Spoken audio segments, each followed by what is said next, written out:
From city chaos to daily calm, side by side, we live, laugh, journey.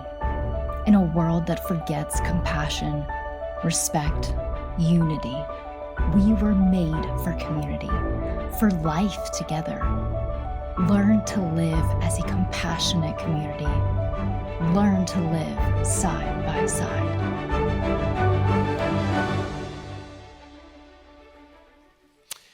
I had a conversation this week with someone who was trying to check out our church, and she was asking a little bit about our church and trying to understand it. And I said, well, we're a multi-site church. When we gather together on Sundays, we're in different places, but at the same time, but we're in lots of locations. And it was really hard for her to wrap her mind around this. She said, well, yeah, but tell me about your church. I said, well, we're one church, just like all the same church. Yes, but what about your church? And I don't know if she really ever completely grasped it. I know it's a concept that's not exactly normal. In case you don't know, we're not exactly normal around here. So let me just tell you a little bit about it, about the people that are gathered together right now. Let me welcome our friends and the family that we have at our Riverside campus in Fork Union. They meet in a building that used to be a hardware store, and then it was a jeans factory, and then it was just half the building, and now it's the whole building, because they just are crazy enough to think we might reach the entire counties of Fluvanna and Buckingham out there, and they are on their way to do it. Let me tell you about our friends. Let me tell you about our friends in Farmville. In Farmville, which last week was a pond, and I know you don't know what that means, but we had a pipe that burst, and it was running for days till the building basically filled up. We swam our way in, we ripped up the floor and got out all the water, and they somehow managed to still have church last Sunday because they're so innovative that not even a flood is gonna stop them from gathering together so that we can reach people in Farmville. Let me tell you about our friends in Alet who are in this tiny little room, but they don't even know it because they just keep packing and packing and packing more people in there because they're just crazy enough to think we might reach that entire community with the truth about who Jesus is. Let me tell you about our Midlow campus, which meets in our most population-dense area. There are about 60,000 people within driving distance of our church who don't go to church there, and they're just crazy enough to think we might just reach every last one of them. Let me tell you about our folks right here in Powhatan who just keep sending resources to everyone everywhere in the whole state of Virginia because we're just crazy enough to think we might just reach every person in Virginia with the truth about who Jesus is. Let me tell you about the crazy people who are online right now who actually think this is their church, even though they're in Maine and they're in Pennsylvania and they're in Florida and they're in Tanzania and Belize and Moldova and all over the world, coming together with us right now because they're just crazy enough to think that Jesus might be the most compelling person anybody has ever met, and that if we could get a hearing in front of everybody with Jesus, he'll be so irresistible, the whole world might become his follower. Oh yeah, I ain't done. So let me tell you about our friends in Nottoway who gather together every week on a Thursday night. And this is the only church that they know, the only church they get to be a part of. And when I go in there, when we go in there, I look at them when I get to go and I say to them, we didn't come to bring you our church. This is your church. We are your family. And they just happen to believe it. And then let me tell you about our friends at VCCW, the Virginia Correctional Center for Women, where we recently launched a campus. And women there are saying, some of them are saying, we haven't had a visitor, I haven't had a visitor come see me in years. And you came, and you said, we were friends, and you said, we're family. And those women are giving their lives to Jesus, some of them are meeting him for the very first time. And it's miraculous and amazing. And it makes me think of Jesus's words. One time he said to his followers, I was in prison and you came to visit me. And his followers said, when were you in prison and we came to see you? And he said, when you've done it for the least of these, you've done it for me. Hey, church, you're changing the world. That's not a platitude. It's not some exaggeration. You'll only get to experience the morsel of it on this side of heaven. But I promise you, you keep doing what we're doing, people's lives are changing and eternities are being altered. Way to go.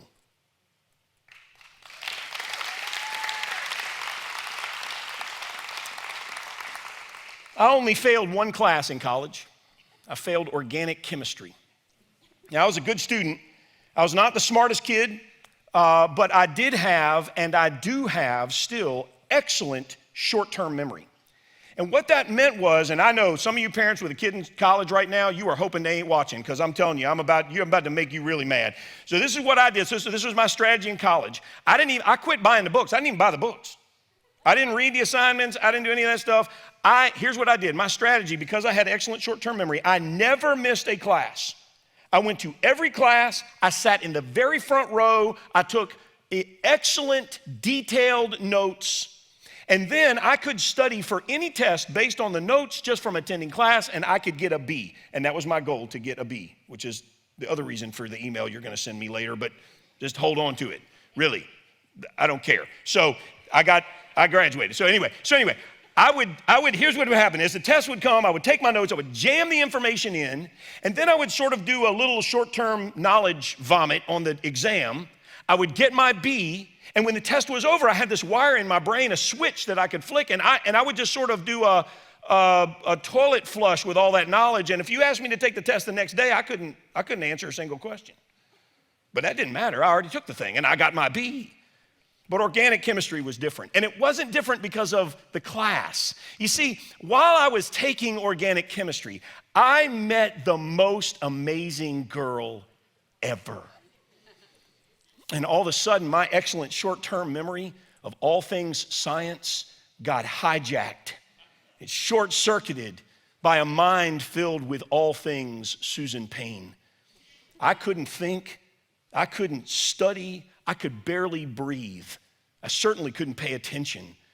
So when you're a college student and you know that the class is not going well, they have this thing called a withdrawal date. So, as the withdrawal date approach, you can withdraw. You still got to pay, but you don't get the bad grade. Like it doesn't count as anything. So as I got to the withdrawal date, I said, man, this is not going well. I withdrew so I could get myself together. I didn't know what was happening.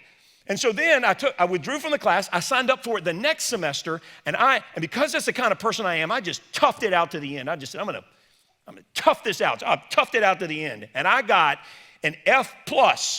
A plus is very important. It's important to my ego, which is to say I failed my only class because of her.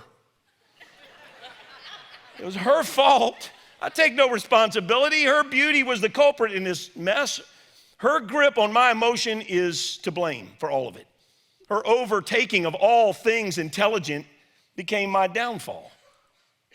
So I failed that class, but I still had options. So what I did back then, everything wasn't digital. They actually had actual catalogs that you picked up, at the admin office. So I picked up this catalog, which was substantial. I went to a fairly big school, and I sort of slammed that thing on the desk. I got out a notepad and a pen, and I literally wrote down I started at page 1. I wrote down every degree that I could get without taking organic chemistry.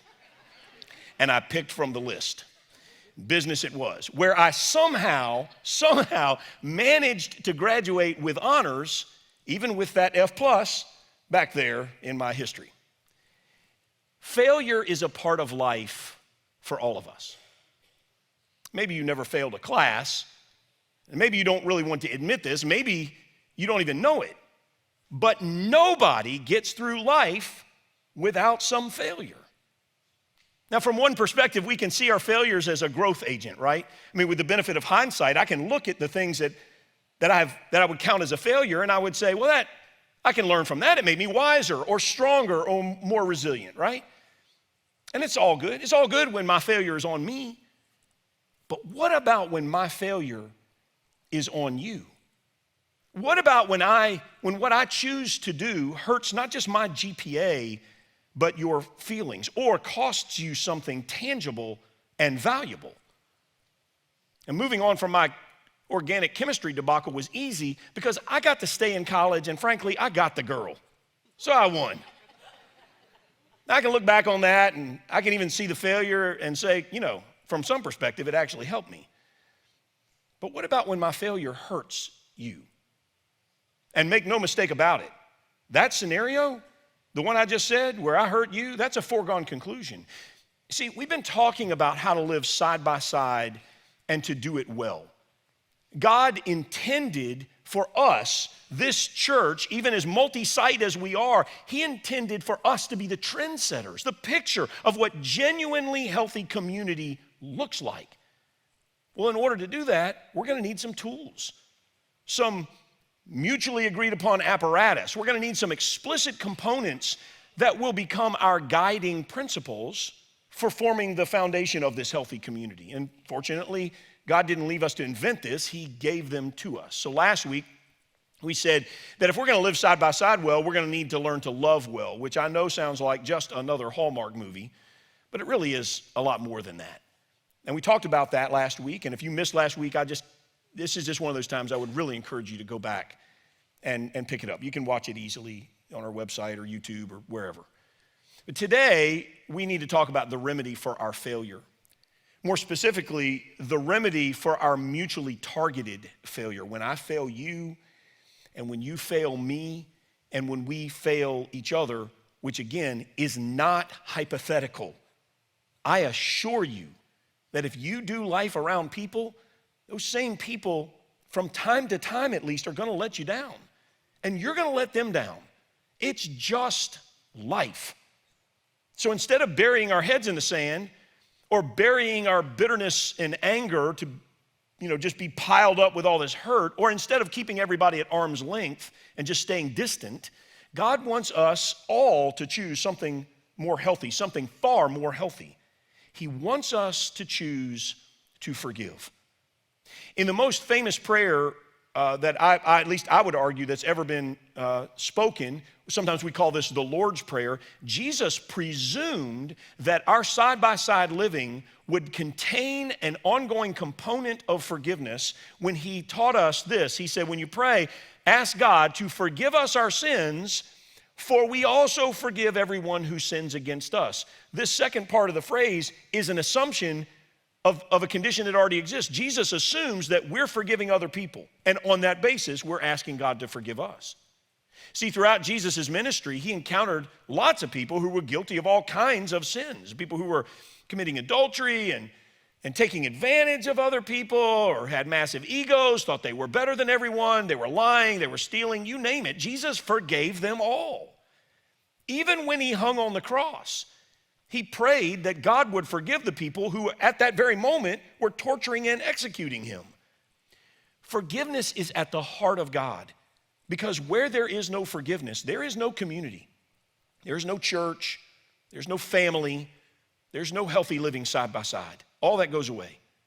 Forgiveness is the medicine that heals us, and it's the glue that holds us together, that keeps us healthy through our failures. Do you see? But you might be thinking, well, come on, Jesus forgave all those people, but he didn't know all of them all that well. What if Jesus had been betrayed by somebody that he was really close with, somebody he really knew, somebody who he loved and who said they loved him? I bet it wouldn't be so easy to forgive then. Reminds me of this quote I read this week from Fred Rogers, a.k.a. Mr. Rogers. He said, forgiveness is a strange thing. It can sometimes be easier to forgive our enemies than our friends. It can be hardest of all to forgive the people we love. I don't know if it was easy or hard for Jesus to forgive. He never talked about that. We just know that he did it often. In fact, one of Jesus' closest friends, arguably his best student, hurt Jesus in a stunning act of betrayal. And you might think I'm talking about Judas, the guy that we often label as the betrayer, since he's the one that conspired with the Romans, sold Jesus out and got him arrested. But I'm not really talking about Judas, I'm talking about Peter. Peter was Jesus' most vocal follower. This is the guy that was filled with passion, had all this sort of raw zeal, had a ton of energy. And people could arguably say that Peter was Jesus' most dedicated follower. It was Peter who got out of the boat and walked on water just because Jesus invited him to do it. It was Peter who made the declaration for the first time in front of everyone that Jesus was the Son of the living God. It was Peter who cut off the ear of the Roman soldier who was trying to arrest Jesus. It's sort of an attempt at a prison break. Jesus wouldn't have it, though. He put the guy's ear back on because he's Jesus after all. But even Peter was not exempt from this absolute truth, that even the most dedicated friends sometimes stumbles, and we let each other down. We even let people down we care about from time to time. Jesus knew it would happen. Jesus said it was going to happen, and then it did. Then seizing him, so they're arresting Jesus. So the Roman soldiers are the they, the him is Jesus. The Roman soldiers seizing Jesus led Jesus away and took him to the house of the high priest. Peter followed at a distance. And when some there had kindled a fire in the middle of the courtyard and had sat down together, Peter sat down with them. A servant girl saw Peter seated there in the firelight, and she looked closely at him and said, "This man was with him." Now, you'll see in a minute, they can see Jesus. So Jesus is being tortured. They can see him. So she points at Peter and she says, "This man was with him," was with Jesus. But Peter denied it. "Woman, I don't know him," he said. A little later, someone else saw him and said, "You are also one of them," one of the followers of Jesus. "Man, I'm not," Peter replied. About an hour later, another asserted, "Certainly this fellow was with Jesus, for he's a Galilean." And Peter replied, "Man, I don't know what you're talking about." And just as he was speaking, the rooster crowed, and the Lord, Jesus, turned and looked straight at Peter. And then Peter remembered the word that the Lord had spoken to him when Jesus said, "Before the rooster crows today, you're going to disown me 3 times. And he went outside and he wept bitterly. I wonder if from that moment forward, if there was kind of an instinctive reaction every time Peter heard a rooster crow. You know what it's like, right? We all have this wire inside of us that registers all of the details that happen around us when the trauma took place. You know what I mean? The site of the place where the car accident happened, or the divorce lawyer's office where you signed the papers. It could be the sound of leaves or the splashing of water, the hospital where she died, or a certain smell. It could be anything that is the trigger that takes your mind back to a different place and a different time. I bet it was like that for Peter. I mean, Jesus told him that he was going to betray him by denying their friendship, by denying that Jesus was God, by denying that Peter even knew who Jesus was. And the marker for this would be the rooster's crow. By the time the rooster crows, you will deny me 3 times. It was a horrible thing to say. And Peter, with all his heart, he really believed that Jesus was wrong about it. And yet, it happened. Once, twice, then the 3rd time, and that's when he heard it. That's when he heard the rooster crowing. I bet the sound of the rooster's crow haunted Peter from that day forward. I bet every time he heard one, it brought up in him that massive pile of guilt that he had let Jesus down at the precise moment when Jesus needed him most. The rooster's crow then would remind him of his biggest failure. He could see the look. Every time he heard the rooster's crow, he could see again that look on Jesus' face of sadness and disappointment. And it would make Peter feel like he just wanted to find a rock, crawl under it, and just die. And you know how often Peter would hear the rooster's crow? Every day. No exceptions. Every day. Because chickens, hens, and roosters were all over the place in that day and time. They were everywhere. I used to have some hens. I know some of you have chickens, and we talk about it from time to time. It was a hobby for me. I had them for a long time. I really, really enjoyed it. The hens that I had laid about 300 eggs a year, and I really loved having fresh eggs. There was something primitive about it for me to get up every morning and to go out there and get my own eggs. I don't really know what it was. Maybe I just liked being outside, or maybe there was some secret envy inside of me where I just wanted to be a farmer. I don't really know what it was, but I really loved having them. And for me, for us and my family, it was very important that we drew this line. The hens were never pets. So my kids were little and they thought they were cute and they wanted to name them, like they wanted them to be pets. And I put my foot down. We are not naming the chickens. They're not pets.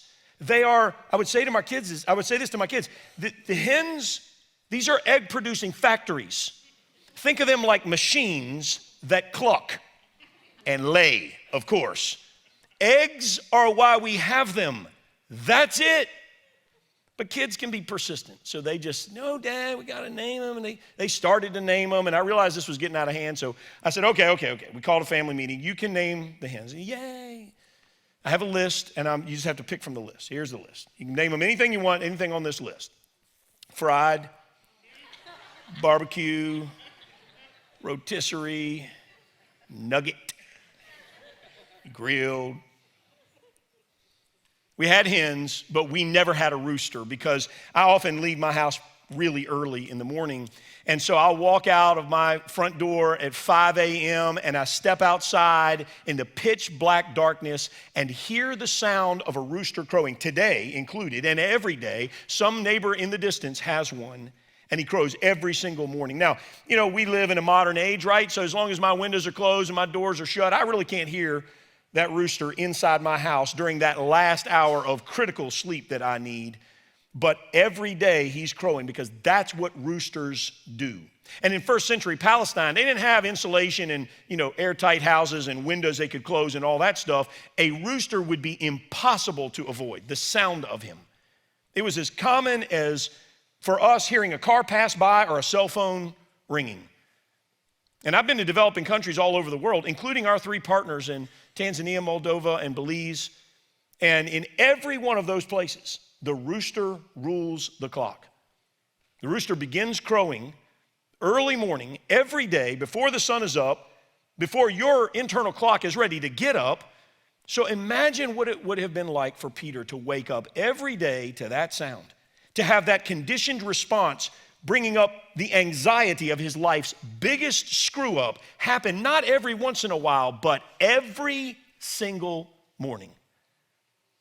Peter could no more escape the guilt of his failure than he could get away from the sound of a rooster's crow.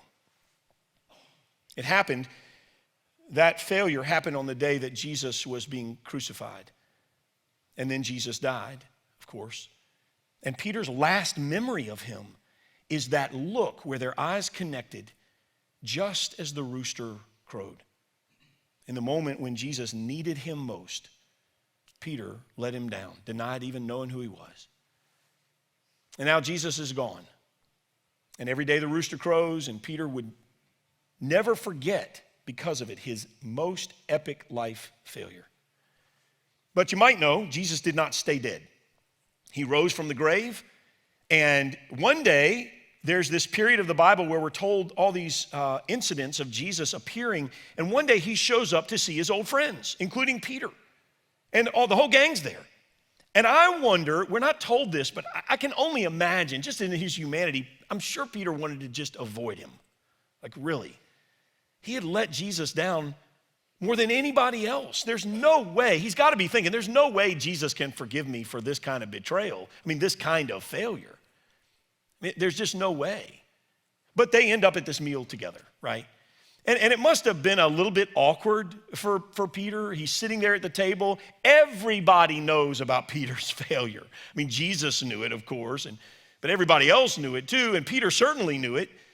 So if you're Peter and you find yourself there, Jesus shows up. It's the first time you've seen him since that day. What do you say? And we don't know. I just like thinking about these things. I imagine, Peter, he's got to run through his mind. Like, what am I going to say? Hey, Jesus, sorry about that whole denying you thing. I don't know what got into me. Or, you know what, Jesus, the next time you tell me I'm going to, disown somebody, I'm going to believe you. None of that must have sounded right because Peter just basically said nothing. But Jesus brings it up, sort of. So when they had finished eating, Jesus said to Simon Peter, in front of everybody now, Simon, son of John, and that was his name also. He called him Simon and Peter. Simon, son of John, do you love me more than these? Yes, Lord, he said. You know that I love you. Jesus said, feed my lambs. Again, Jesus said, "Simon, son of John, do you love me?" And he answered, "Yes, Lord, you know that I love you." And Jesus said, "Take care of my sheep." The third time he said to him, "Simon, son of John, do you love me?" And at this, Peter was hurt because Jesus asked him the third time, "Do you love me?" And he said, "Lord, you know all things. You know that I love you."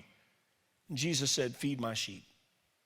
In case you're wondering, Jesus is not hard of hearing when he asks Peter the same question 3 times. He does it on purpose. Peter gets insulted, but Jesus is trying to recondition Peter's preconditioned reflex. See, Peter denies Jesus, even knowing him, 3 times. And Jesus recommissions him to ministry 3 times. And the best part of this story is in the verse that I didn't read to you, verse 4, which tells us that this conversation right here happened very early in the morning. In other words, Jesus reinstates Peter while the roosters are still crowing. Looks him right in the eye, just like he did on that awful day of Peter's failure.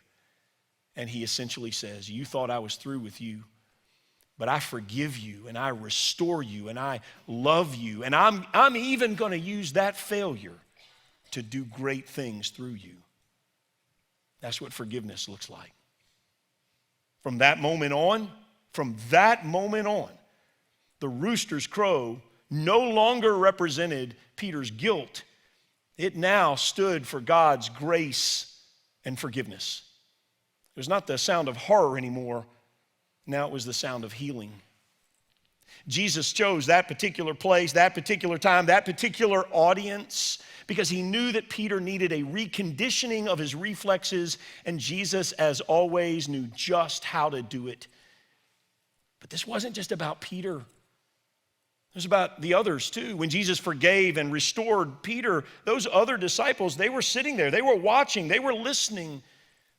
Jesus' forgiveness of Peter was supposed to be an example to be followed by the rest of his followers like you and me. For us to live well side by side, forgiveness must be deployed regularly, not casually. Forgiveness is not the shrugging of our shoulders in the presence of our pain as if what you did doesn't matter. It does matter. But I love how Mark Twain said it. He said, "Forgiveness is the fragrance that the violet sheds on the heel that has crushed it." Forgiveness is the fragrance that the violet sheds on the heel that has crushed it. In the last analysis, living side by side in the real world is not the absence of offense. Wouldn't that be nice? Instead, it's forgiveness as a response to failure. That's how we live side by side well. Now, it helps, of course, if the offender is remorseful. So when someone is courageous enough to come to you and say, "What you did hurt me," the healthy person's response is always, "I'm sorry, I didn't mean to hurt you." And this is important. It doesn't necessarily mean that I agree that what I did was wrong, but simply that I at least regret the pain that my action caused. So instead of being defensive and just volleying back, try to see the hurt, try to feel the pain that your friend is expressing. At the end of the day, forgiveness has a double benefit. It resets the whole relationship and it frees the one who got hurt. I think about Nelson Mandela, who was unjustly imprisoned for 27 years under South African apartheid. And when he was finally released, he said this. He said, "As I walked out the door toward the gate that would lead to my freedom, I knew that if I didn't leave my bitterness and hatred behind, I'd still be in prison." Living side by side requires forgiveness of our regular failure of each other. So, who do you need to forgive today? What offense do you need to release and just let it go? Because in the end, you can't hold on to it and be free from it at the same time. And when all of us are lavish with forgiveness, even as we try to reduce our rate of failure, living side by side well will become our greatest achievement. And it will be our greatest adventure.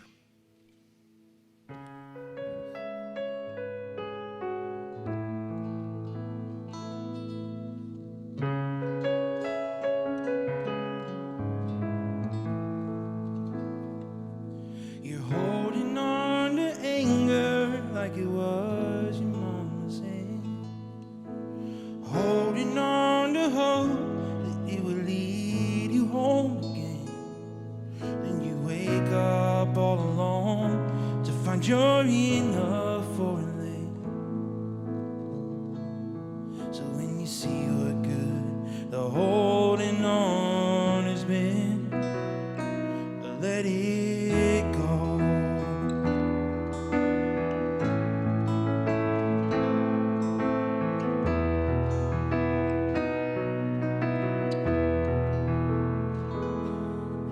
You're holding on to dreams that you adopted as a kid. You always do what's right when you were loved for what you did. And there's only room for failure if you throw them off the scent. So if you're holding on to hiding it again, let it go.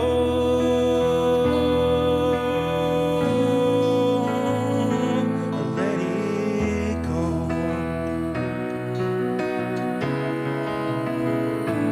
Let it go.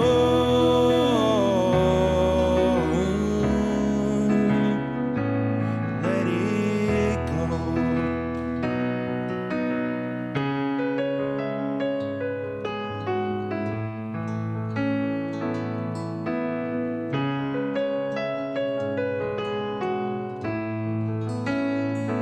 Sometimes letting go, it feels like dying, with no one there to roll away the stone. But before you know it, you are flying, resurrected to a life you've never known.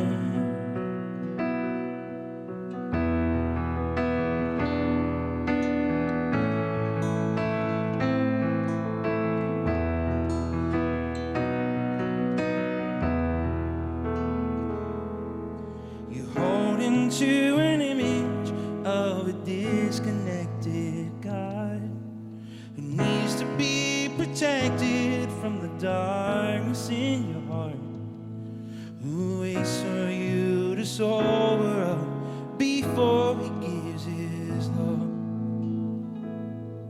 I think God would say, if that's who he was, to let it go.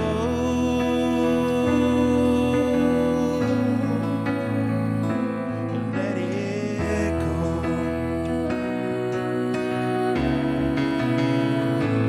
Let it go.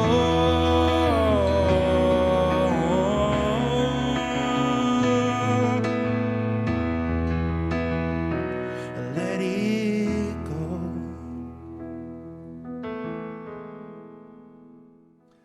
To live side by side with others, we must learn to forgive. Just like he did for Peter, Jesus is waiting for us to forgive, to release the offense and just let it go. Now, the song we just sang says this: sometimes letting go feels like dying, but before you know it, you are flying, resurrected to a life you've never known. Letting go and forgiving is hard, but it's the only way to a new life of freedom. So spend some time reflecting on what you might need to let go of. What are you angry about? Who do you need to forgive for that offense? What dream have you not been able to realize? How do you need to forgive yourself? It's hard, really hard, but it's so worth it. Forgive yourself, forgive others, and take hold of a life that you've never known. If you need some help or want to talk to someone, we are here for you. You can contact me by email at mark.tapscott@pccwire.net, or you can submit a Connect card and we will be in touch. Have a great week.